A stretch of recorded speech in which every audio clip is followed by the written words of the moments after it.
Bismillahirrahmanirrahim. Assalamualaikum warahmatullahi wabarakatuh. Wahai murid-muridku, wahai anak-anakku yang senantiasa dirahmati oleh Allah Subhanahu wa Ta'ala, marilah kita lanjutkan pelajaran kita ngaji belajar urip. Kali ini kita membicarakan surga yang nyata.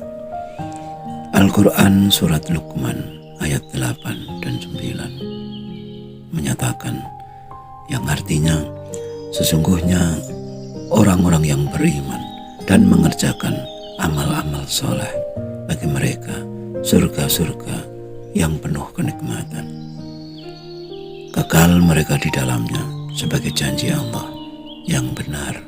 Dialah yang Maha Perkasa lagi Maha Bijaksana.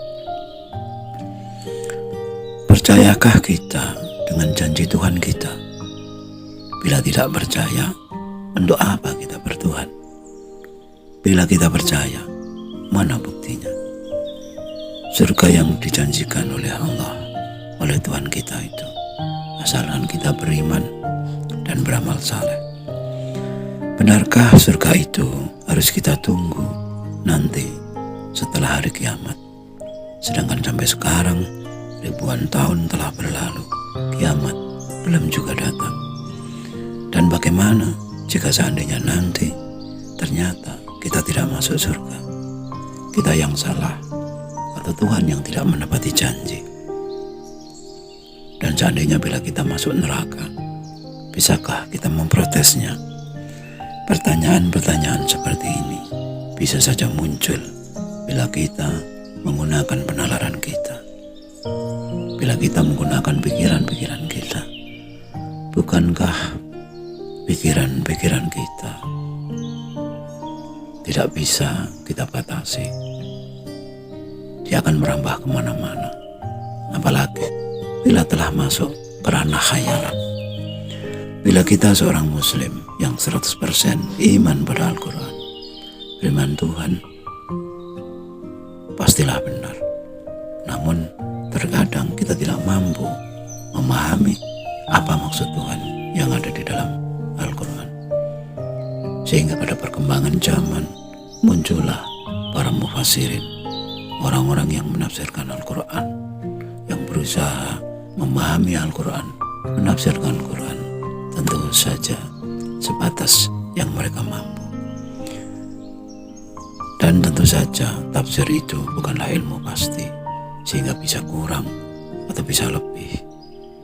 Asal mendekatinya saja sudah dianggap cukup. Sebagai orang awam, kita sering lupa bahwa tafsir masih mengandung unsur perkiraan, sehingga tidak bisa memastikan sepenuhnya. Hingga wajar sering terjadi perdebatan di dalam menafsiri ayat-ayat yang ada di dalam Al-Quran. Contoh yang jelas adalah kata jannah atau surga. Tidak sedikit orang yang membayangkan surga itu di akhirat, surga itu di langit. Dan itu nanti setelah dunia ini hancur lebur, musnah, seluruh makhluk yang ada di alam semesta ini musnah. Surga adalah tempat dan di waktu yang akan datang, nanti entah kapan. Dan itu didukung oleh ayat-ayat yang ada dan ditafsiri seperti itu.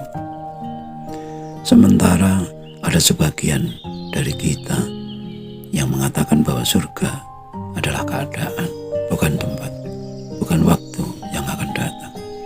Asalkan dalam keadaan aman, tentram, damai, ikhlas, dan bersyukur, itulah surga. Dan tentu saja ada ayat yang mendukung dan ditafsiri seperti itu. Seperti dalam contoh surat Luqman ayat 8 dan 9 tersebut. Balasan bagi orang yang beriman dan beramal saleh adalah surga yang penuh dengan kenikmatan. Ayat tersebut tidak menerangkan surga yang berhubung dengan tempat dan yang berhubung dengan waktu yang akan datang. Kenikmatan dalam ayat tersebut bisa ditafsiri baik secara batin maupun secara lahir. Bila kita percaya bahwa membeli barang di pasar tanpa harus menawar harga barang tersebut, kita akan memperoleh kenikmatan. Dan ternyata itu terbukti. Barang yang kita terima akan lebih baik dan tidak jarang diberikan lebih banyak dibanding mereka yang menawar barang dengan berdele-dele. Akhirnya mereka memperoleh barang yang mengecewakan. Itu adalah contoh kepuasan atau kenikmatan karena iman atau percaya dan beramal saleh. Karena pembeli yang tidak menawar harga barang dianggap orang yang baik atau orang yang soleh oleh si penjual. Sementara yang menawar bertele-tele, apalagi disertai menghina barangnya dahulu, dianggap orang yang berakhlak buruk oleh si penjual. Sedangkan iman dan amal saleh yang dibalas dengan kepuasan batin, sebagai contohnya adalah apabila kita termasuk orang yang bernaluri suka memberi, maka begitu ada kesempatan memberikan pertolongan kepada orang lain, kita dapat merasakan kepuasan batin. Sekarung beras yang kita berikan kepada fakir miskin dan yang kelaparan akan menimbulkan kepuasan batin yang luar biasa. Memberikan pinjaman uang untuk biaya berobat tetangga kita yang sakit juga akan ada kepuasan batin tersendiri. Bahkan menunjukkan jalan kepada orang yang tersesat jalan, apalagi mampu menunjukkan jalan terang kepada mereka yang selama ini ada di dalam kegelapan. Ada kepuasan batin yang tidak terhingga. Wahai anak-anakku, murid-muridku, pernahkah kita mendengar cerita seorang buron, orang yang jadi target untuk ditangkap? Apa itu karena kasus kriminal, kasus politik, atau bahkan teroris? Adakah kepuasan hidup bagi seorang yang sedang buron? Mereka tidak pernah merasa aman dimanapun berada, baik itu di rumah, di warung, di masjid, atau bahkan mungkin di tempat wisata yang indah. Mereka tidak bisa menikmati. Matanya jelalatan menoleh ke kanan dan ke kiri, dan selalu buruk sangka pada siapapun yang menatapnya. Curiga pada siapa saja, baik siang maupun malam, dan tempat yang sepi dan terpencil adalah tempat idola untuk bersembunyi. Bagaimana rasanya hidup seperti itu? Bandingkan dengan kita yang hidup tanpa masalah, duduk manis di rumah, melakukan kegiatan sehari-hari dengan biasa. Meskipun hidup sederhana, apa adanya, atau bahkan mungkin kadang-kadang kekurangan, asal kita bisa menerimanya, kita masih berhak merasakan kepuasan batin. Sebagaimana orang yang berpuasa, berbuka adalah kabar gembira. Apapun menu makanan yang akan kita makan, janganlah kita meremehkan keseharian kita yang seakan-akan tanpa kelebihan, tanpa keistimewaan apapun. Cobalah bandingkan dengan mereka yang sedang buron. Bila kita masih kesulitan merasakan surga yang penuh kenikmatan seperti yang dijanjikan Tuhan kepada kita, cobalah kita tengok mereka-mereka yang sekarang terhina, menderita, tersiksa karena ada di dalam penjara, tersiksa karena akibat-akibat buruk dari perilaku mereka, menderita akibat perbuatan dosa mereka. Cobalah sekali lagi, cobalah bandingkan. Di dalam Al-Quran dan kitab-kitab suci yang lain, pasti banyak penjelasan tentang ganjaran bagi para pendosa dan pahala bagi para pelaku kebaikan. Mungkinkah orang yang jahat, yang banyak menyakiti orang, banyak merugikan orang lain akan masuk surga atau merasakan kenikmatan batin?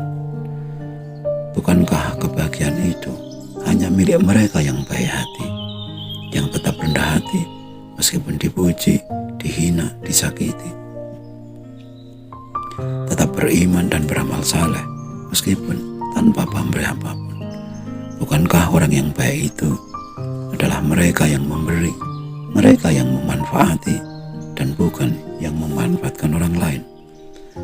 Dengan demikian, bukankah orang yang bahagia itu adalah orang yang selalu terhubung atau tersambung dengan Tuhannya, yang selalu sadar bahwa jiwanya adalah perwakilan dari Tuhannya, yang Maha Pengasih lagi Maha Penyayang, yang selalu sadar bahwa akhlaknya adalah pengejawantahan siapa Tuhannya.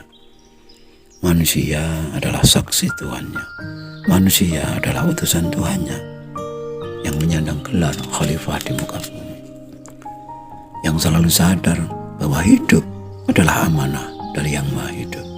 Hidup untuk menghidupi, sehat untuk menyehatkan, selamat untuk menyelamatkan, makmur untuk memakmurkan, rahmat untuk merahmati bagi seluruh alam, bagi seluruh makhluk.